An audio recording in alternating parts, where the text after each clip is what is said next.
Thanks, Wendy, and thanks to everyone for joining us today, taking some time out of your day to talk about a subject that I have pretty good passion about because it's an area that can really be fraught with uncertainty.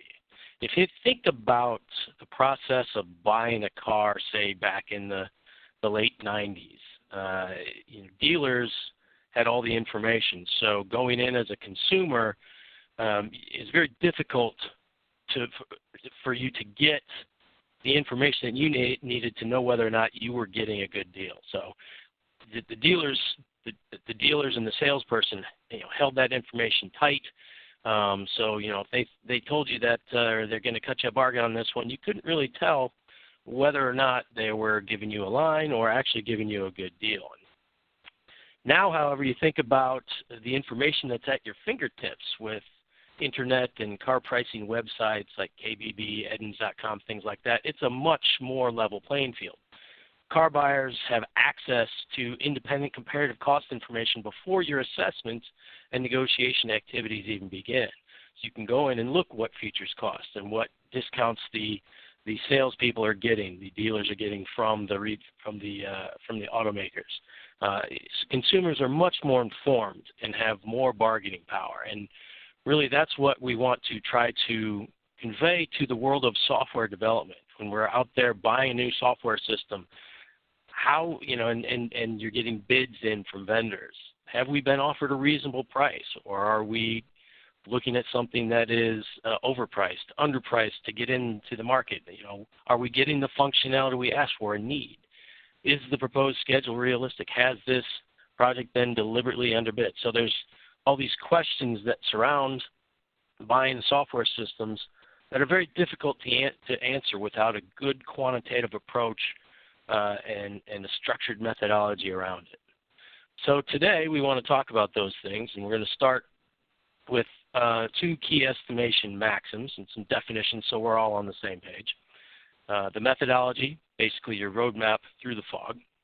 Pitfalls in the fog, important considerations, and then keeping our skies clear with some ongoing estimation, because it's not a one-shot deal.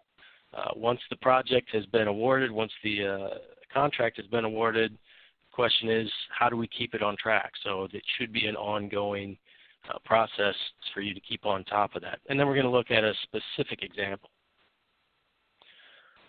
So a couple of maxims are critical to effective estimation within a software development project. And any approach to estimation really should enable and facilitate communication when changes to the project can possibly impact the cost of schedule and delivery. Basically, you need to be able to explain the consequences to the cost and schedule of changing requirements, or if there are different conditions that are changing within the development environment. Communication and expectation management and customer buy-in are absolutely critical to project success. Without those things, that's where things tend to get derailed big time. The other one is that size matters, and software is something that is difficult to measure in size sometimes. There's so many different ways out there, but how you measure size and how you consistently do that really does matter. And when it comes down to it, software should be estimated based on some sort of sizing. Estimating in the level of effort or hours really doesn't enable effective communication. If I come to you and say, I think this should take 1,000 hours and you think it should take 900 hours, it's very difficult to reconcile that and have an informed business discussion and decision based on that type of thing. Some key terms and definitions just so we're all on the same page. When we talk about software acquisition, it's purchasing software or software development services through a contract, and this usually includes competitive bids.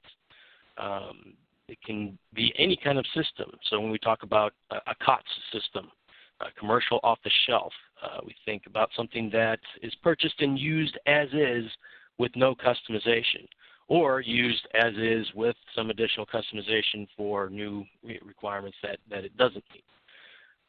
RFP, a request for proposal, is a formal solicitation for software development services. An independent estimate is something that is an objective evaluation of potential development, project effort, schedule, and cost. So those are the terms we're going to be using today. We want to make sure that we're all on that same page. So here's the methodology we're talking about. Generating effort and schedule estimates without intimate knowledge of a development organization's historical performance can be really challenging.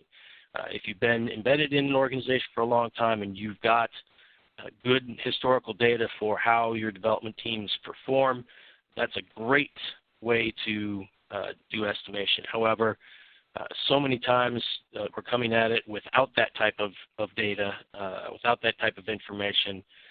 So what we're trying to do here is to provide an approach that can help buyers of software objectively evaluate the software development proposals, be able to select the best value for their needs, and effectively manage acquisition costs from kickoff through the end of product delivery. And the foundation of this methodology really is the ability to objectively size software that is being developed or delivered, and to understand the potential ranges of cost and schedule that could result. So our methodology combines standardized software measurement techniques with very structured, well-documented estimation tools like we have at Galorath to enable true independent estimation.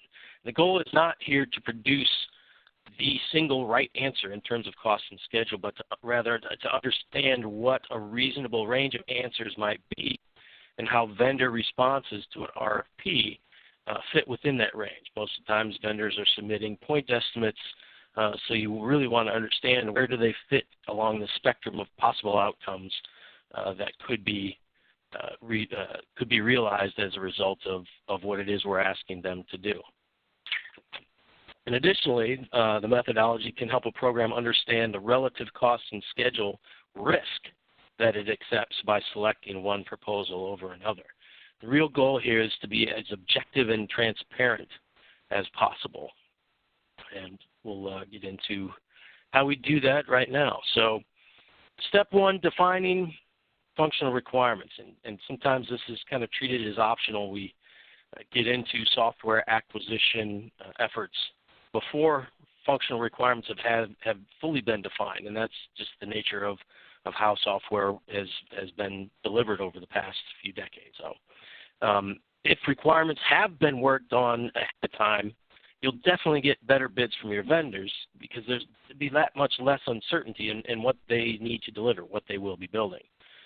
Many times we see systems projects, like I said, start before fully understanding what the software needs to do. And this is one of the reasons that Agile has grown in popularity. Sort of, you have the absence of upfront requirements. If you have the absence of those upfront requirements, that is intentional. But it doesn't preclude this methodology from being used. If you have an Agile project, you just have to adapt it a bit.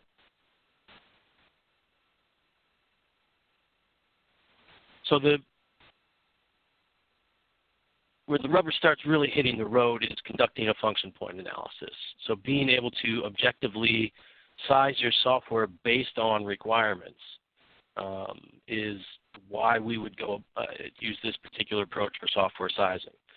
As someone who is not a developer per se, but more of a business analyst, I really appreciate the ability to have an international standard like function point analysis at my disposal to objectively size these systems.